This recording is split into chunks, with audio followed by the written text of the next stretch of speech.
Bahagi pa rin ng gabinete ng Administrasyong Marcos ang kalihim ng edukasyon na si Vice President Sara Duterte. Yan ay matapos kumpirmahin ito mismo ni Pangulong Marcos sa kanyang naging pahayag.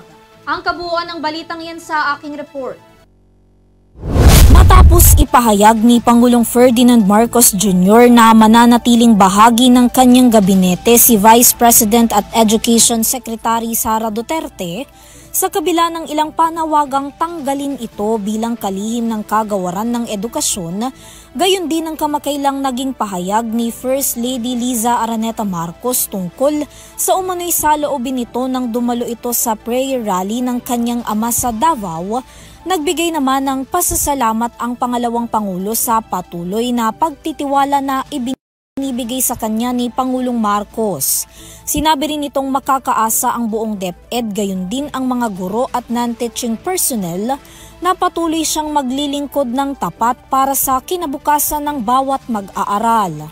Matatandaang umugong ang panawagang tanggalin si VP Sara sa pagiging kalihim ng DepEd matapos na maglabas ng saloobin ang unang ginang.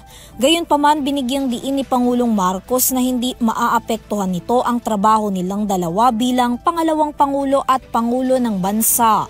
Sinabi rin itong matatanggal lamang ito sa kanyang pwesto o sinumang miyembro ng kanyang gabinete kung ito'y magkakasakit, hindi gagawa ng trabaho o gagawa ng katiwalian.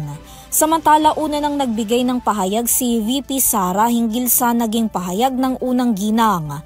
Aniya karapatan nitong makaramdam ng galit ngunit wala umano itong kinalaman sa kanyang pagiging opisyal ng pamahalaan.